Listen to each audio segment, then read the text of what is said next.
With the latest news on your $2,000 fourth stimulus check update as well as recurring stimulus check update, a new announcement says that the House panel is taking up the $3.5 trillion stimulus bill over this weekend. The day for the final voting is coming very, very soon, so hopefully this meeting was productive. House Speaker Nancy Pelosi has stated with a tone of finality that the bipartisan infrastructure bill will be happening on Monday. The day is finally coming for the infrastructure bill. Will the Democrats finally be prepared to go into this? Now, according to new analysis, the U.S. could default on debt as soon as October the 15th. Now, it's really not so far away from now, as it's only a couple of weeks away. Should we be worried though? We'll discuss all of these and more in today's video, so definitely stick around to the end. But first, I want to say welcome back to all my subscribers. I really appreciate you guys. If you haven't already, hit the subscribe button and tap that notification bell and join the family. Join the notification squad so that you're notified as soon as I release new videos and updates. And also comment down below. All right, so first up, here is your daily update on the reconciliation bill, aka the stimulus bill that Congress is actively working on. So the day for the final vote for this bill is actually coming quite soon, and the Democrats are working extra hard to be able to get this done ASAP, or at least that's what they're telling us, right? So in fact, it has been announced that a House panel is set up to take the $3.5 trillion stimulus bill over this past weekend. Now, more discussions definitely need to be made if they want to be able to get this bill done in time, but what is their plan for getting into this? All right, let's find out more in the details here. It says here, John Yarmuth, chairman of the House Budget Committee, he said that his panel will begin to mark up the Democrats' $3.5 trillion social spending bill this week. Yarmuth told reporters on Thursday afternoon that the panel will start piecing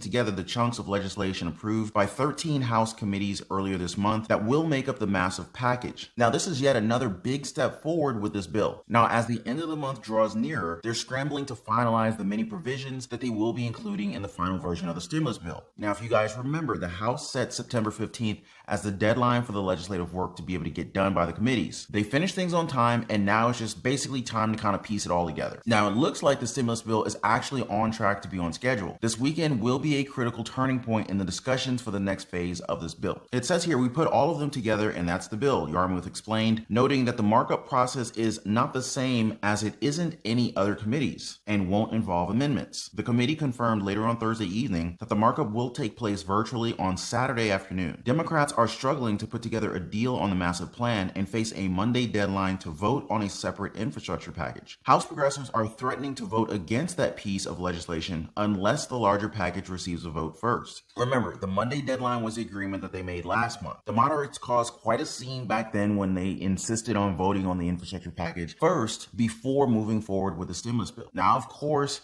House Speaker Nancy Pelosi and the progressives, they were unwilling to agree to that, so they negotiated and basically made a deal. Now, as I've been telling you guys, this is all a negotiation process. Nothing's going to really go according to plan, and this is basically what we're seeing. But now, why were the progressives so insistent on passing the stimulus bill and the infrastructure bill together, kind of like a package deal? Well, this is one way of ensuring that they actually get the stimulus bill in there. Now, if they allowed the infrastructure bill to be voted on first back then, the stimulus bill would likely have failed to get enough support to be able to move forward. So they're kind of using this as like, hey, this is our contingency plan. Hey, if they don't come through on this, we're not letting this other piece go through that they do care about. But that's really all there is to it. It's kind of a smart move by the progressives. I don't blame them. Now, the progressives also prepared a plan for the infrastructure vote on Monday. They've said that they are ready to vote against the infrastructure bill if there is no stimulus bill tied together with it. Now, again, this is also to ensure that the stimulus bill does not get left behind. Very good news for us. Now, with all this back and forth happening, tensions have risen in Congress. Democrats want to get the stimulus bill done as soon as possible. However, the infighting between the progressives and the moderates, it continues to slow down progress. It says here, a number of moderates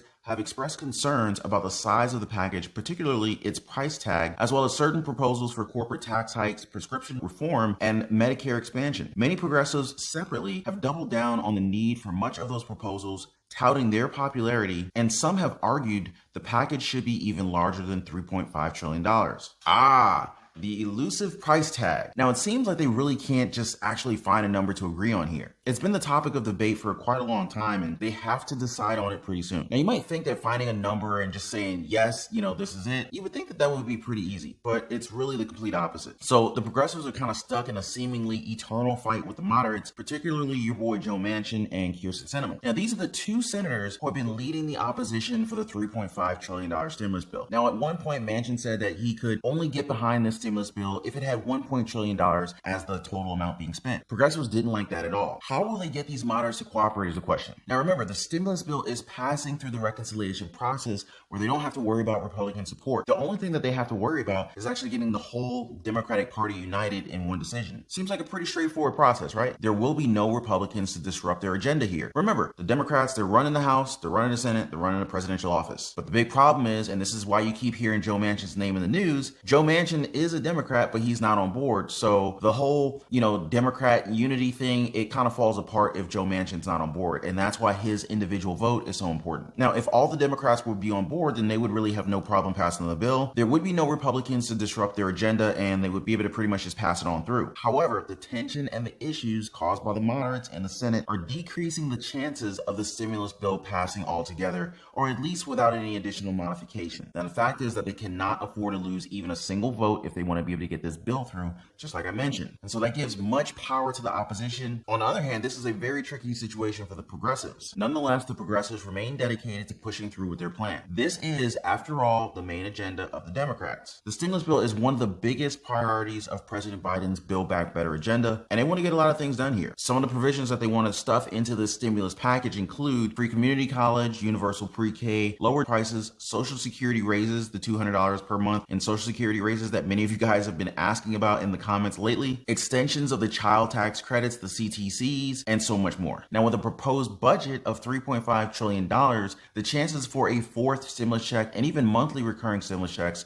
which are two of the biggest things that we've been eagerly watching out for, right? I mean, all of this could actually technically be covered in the stimulus bill. Think about it. $1.9 trillion stimulus package recently passed in March included the third stimulus check of $1,400. You're not going to tell me that with $3.5 trillion, you can't include at least one more fourth stimulus check. Let's not even go there. It is totally possible. It is definitely still on the table. In fact, there are over four last time I checked, different stimulus check bills that are actively on the table being pushed by senators. So this is very good news still. Now, with the final days coming soon, I'm really hoping that they're going to be able to include this. Now, after all, the previous stimulus packages have gone through big changes all at the last possible minute, so I really don't expect this to be any different. At the same time, I don't want you guys to get your hopes up, so let's just be mindful that this is still a possibility, but obviously there's no guarantees. Now, let's get back to the price tag. But in his later remarks in the day, Yarmuth instead, he urged Democrats not to get all bogged down about the price tag, but to simply focus on the policy.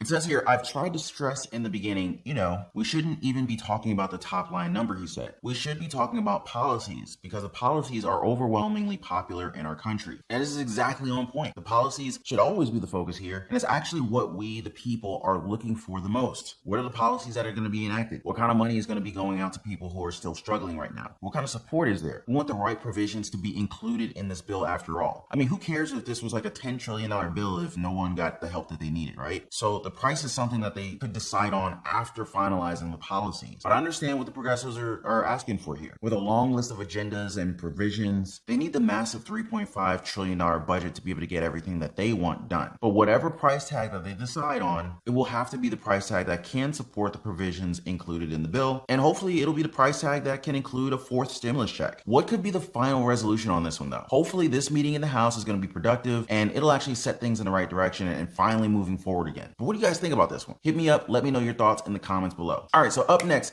here's your daily update on the bipartisan infrastructure bill, which is due for voting very, very soon. So House Speaker Nancy Pelosi, she stated with a tone of finality that the bipartisan infrastructure vote will be happening on Monday. Now, this is the day that we've all been waiting for, and many things are likely to surely go down here. But let's get into the details of her announcement. She said House Democrats will honor their commitment to moderates and vote early next week on a $1.2 trillion bipartisan infrastructure bill, Speaker Nancy Pelosi said on Friday. And I quote, "It will come up on Monday," the speaker told reporters just outside the Capitol. Whether the bill will pass, however, remains an open question, and liberals are already predicting that it won't. So as you can see, they're not very optimistic. I remain optimistic. That's just the kind of person I am. So this is the confirmed and finalized date of the vote on the infrastructure bill. Now, this is definitely a date to be looking forward to. Tensions have been building up for this moment as, Democrats have essentially doubled down their efforts to be able to finish the stimulus bill in time. And as I discussed earlier, progressives are ready to tank the vote on the infrastructure bill if the stimulus bill is not tied to it. So, it's their backup plan to ensure that,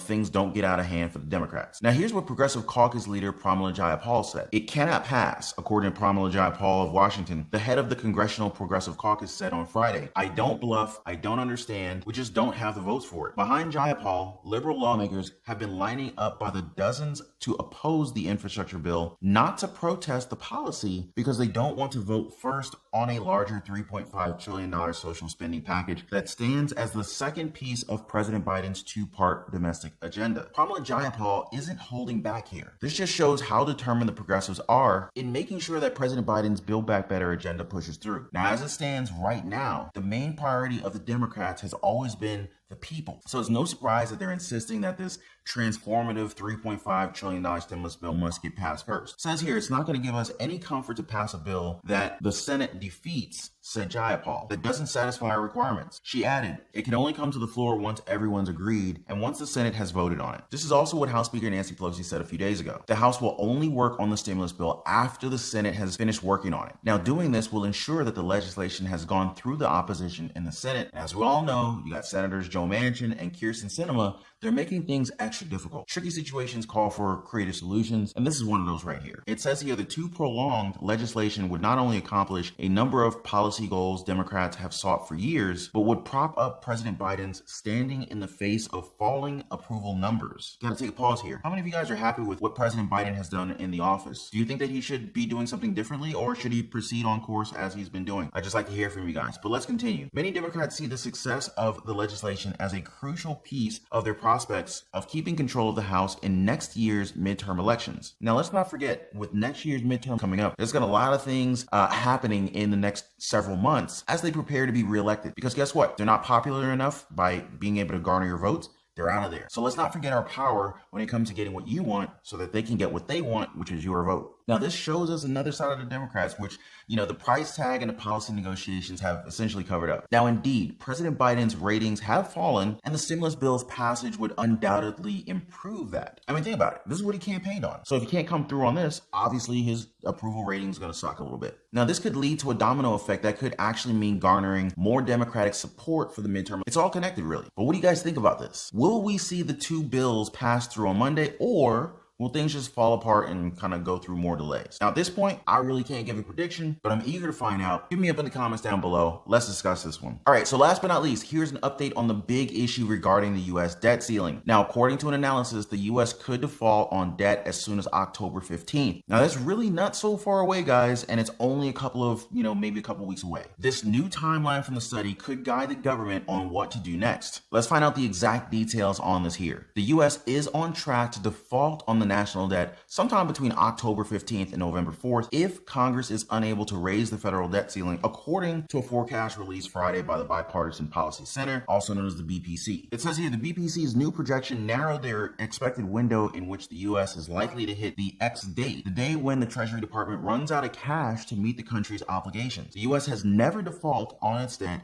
and experts say doing so could cause catastrophic damage. Now, this new projection from the BPC, it gives us an idea of when things will actually go down. It's only a month away at most from now, and that's a bit worrying. We have never once defaulted on debt yet, so, we really can't say exactly what will happen. But most definitely, there will be irreparable damage. Numerous sectors of our country will take a hit, and many programs that millions of Americans rely on will be stopped. Now, with the ongoing still affecting millions of lives, how can we really risk this from happening? The Senate is set to vote Monday on a House-passed bill that would raise the debt limit and extend funding for the federal government past September 30th, but the bill is expected to fall to a Republican filibuster after GOP senators vowed they would oppose any bill that would keep the U.S. from defaulting on debt both parties racked up. Kind of sad here. The American people sitting right here in the middle, right in the balance, as hopefully things don't fall apart here. So the House passed a bill to address this problem. Now it's up to the Senate to move forward with this one. The chances are slim, though. Republicans are adamant about not raising the debt ceiling, and Mitch McConnell has been on the news almost every other day saying such. Now, with the situation as it is now, how could they raise the debt limit through a bipartisan process? BCP Senior Vice President Bill Hoagland, he said Democrats would likely have enough time to amend the current budget resolution, the vehicle for the massive spending bill, to include a debt ceiling hike in time to avert a crisis. But he warned that Democrats had little time to waste